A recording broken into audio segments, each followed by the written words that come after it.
Welcome to Kavitha recipe Tamil. இன்னைக்கு பார்க்க போகிற ரெசிபி ஈவினிங் டிஃபன். ஒரு இடியாப்பம் தான் செய்ய போகிறோம். ரேஷன் அரிசியில் தான் செய்ய போகிறேன். ரேஷன் அரிசி பச்சரிசியை வச்சு மாவரைச்சி வச்சுருந்தேன். அதை வச்சு தான் நம்ம செய்ய போகிறோம். ஃபஸ்ட்டு இந்த ரெசிபி செய்ய பச்சரிசி எடுத்துக்கோங்க. நான் ரேஷன் பச்சரிசி தான் எடுத்துருந்தேன்.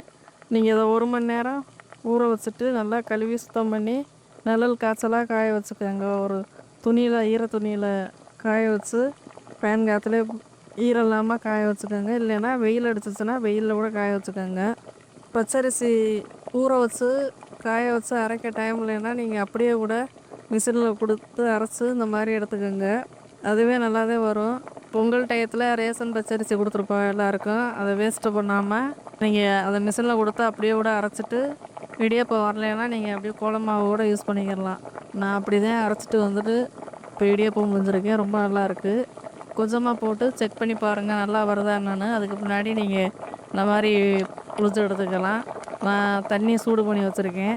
ரொம்ப கொதிக்கக்கூடாது தண்ணி, லைட்டாக சூடாக இருந்தால் போதும். அதை தேவைக்கேற்ற மாதிரி மாவு எடுத்துட்டு நீங்கள் நிறையா மாவு அரைச்சிட்டு வந்துருந்தீங்கன்னா அதை லைட்டாக வறுத்துட்டு சலிச்சிட்டு ஒரு பாக்ஸில் போட்டு அடைச்சி வச்சுக்கோங்க. தேவையானப்போ நீங்கள் எடுத்து கொஞ்சம் கொஞ்சமாக தேவைப்படுறப்போ இந்த மாதிரி வேக வச்சு எடுத்துக்கிடலாம்.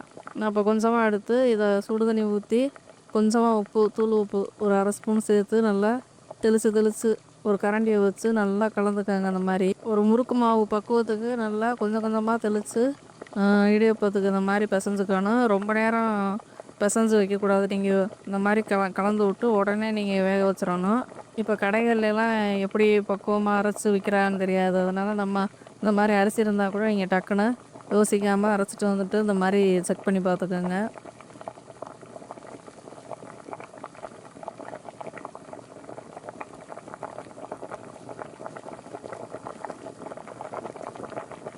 நான் அந்த மாதிரி ட்ரை பண்ணிட்டு தான் உங்களுக்கு சொல்கிறேன்.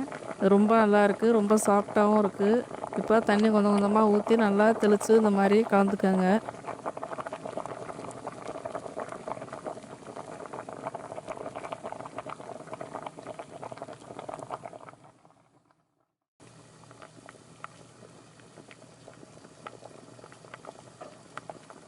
இந்தளவுக்கு மாவு இந்த மாதிரி இந்தளவுக்கு இருக்கணும் பக்குவம். இப்போ இட்லி பாத்திரத்தில் தண்ணி கொஞ்சமாக தேவைக்கேற்ற மாதிரி ஊற்றிக்கோங்க. இப்போ இட்லி தட்டில் எண்ணெயை தடவிட்டு தண்ணி கொதியட்டும்.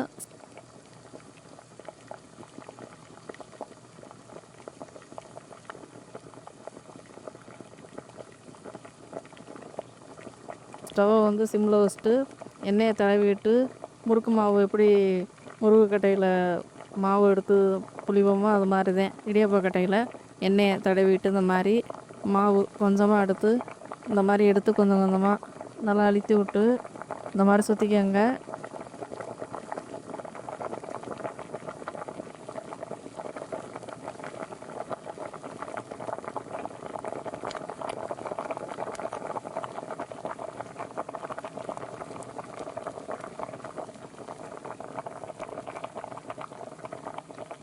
இந்த மாதிரி இட்லி தட்டில் வேக வச்சாலும் பரவாயில்ல, இல்லைன்னா இடியாப்பம் புழியறதுக்குன்னே இட்லி குக்கர் மாதிரி வருதுல்ல, அந்த தட்டில் கூட நீங்கள் இந்த மாதிரி வேக வச்சுக்கலாம். ரொம்ப நல்லாயிருக்கு.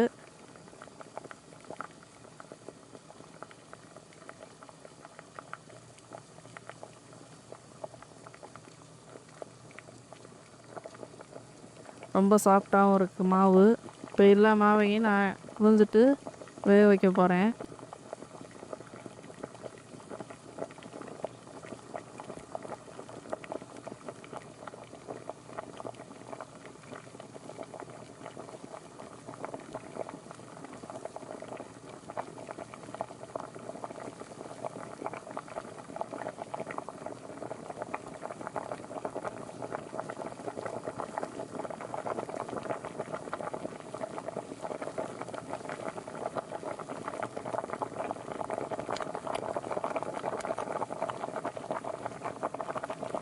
இப்போ இட்லி தட்டை இட்லி குண்டால் வச்சு ஒரு 6-7 நிமிஷம் வேக விடுங்க. ரொம்ப நல்லாயிருக்கும். ஒரு 6-7 நிமிஷம் நல்லா வேக விட்டாச்சு. இப்போ நல்லா வெந்துருச்சு இடியாப்பம். இப்போ ஆறுனதுக்கு முன்னாடி ஒரு பாத்திரத்தில் இந்த மாதிரி கரண்டியை வச்சு எடுத்து வச்சுக்கோங்க. இதுக்கு வந்து நீங்கள் பசும்பால் காய வச்சு குழந்தைங்களுக்கு நீங்கள் சின்ன குழந்தைங்க கை குழந்தைங்க இந்த மாதிரினா நீங்கள் பால் வச்சு ஊட்டி விடலாம். நல்லா இடியாப்பம் நல்லா வயிற்று புண்ணு எதுவுமே வராது. வாய்ப்புண்ணு வயிற்று புண்ணு அதுக்கெல்லாம் ரொம்ப நல்லாயிருக்கும். வயிறு வலி எல்லாத்துக்குமே ரொம்ப நல்லாயிருக்கும். இந்த மாதிரி நீங்கள் இடியாப்பத்துக்கு பால் ஊற்றி இல்லைன்னா தேங்காய் பால் ரெடி பண்ணி கூட நீங்கள் இந்த மாதிரி சாப்பிட்டுக்கோங்க. ஆனால் குழந்தைங்களுக்கு வந்து பசும்பால் ஊற்றி கொடுங்க. பெரியவங்கன்னா நீங்கள் தேங்காய் பால் எடுத்து கூட நீங்கள் இந்த மாதிரி ரெடி பண்ணிவிட்டு ஊற்றி சாப்பிட்டீங்கன்னா ரொம்ப நல்லாயிருக்கும். பக்கம் தேங்காய் பாலுக்கு சுடுதண்ணி காய வச்சுருக்கேன். ஒரு அரை மூடி தேங்காய் நல்லா மிக்சியில் அரைச்சிட்டு ஒரு பேஸ்ட்டை அரைச்சி இந்த பக்கம் ஊற்றிருக்கேன். இதை ஒரு 10 நிமிஷம் அப்படியே சுடுதண்ணிலே இருக்கட்டும். அப்படியே பால்லாம் இறங்கிரும் தேங்காய் பால் தண்ணியில். அதுக்கு முன்னாடி ஃபில்ட்ரு பண்ணிவிட்டு நல்லா திக்காக கொஞ்சமாக தண்ணி காய வச்சுக்கோங்க. மிக்சியில் கொஞ்சம் ஊற்றினா கரெக்டாக இருக்கும். ரொம்ப தண்ணியாக இருந்துச்சுன்னா டேஸ்ட்டு கம்மியாக இருக்கும். அதனால் கொஞ்சமாக ஊற்றிக்கோங்க. இது கூட சர்க்கரை சேர்த்து நல்லா இந்த மாதிரி இடியாப்பத்தில் ஊற்றி சாப்பிட்றப்போ ரொம்ப நல்லாயிருக்கும். இந்த மாதிரி செஞ்சு பாருங்கள். ரொம்ப நல்லாயிருக்கும். இந்த வீடியோ பிடிச்சிருந்தா லைக் பண்ணி ஷேர் பண்ணுங்கள். மறக்காமல் சப்ஸ்கிரைப் பண்ணிடுங்க. கூடவே ஹைப் பண்ணிடுங்க.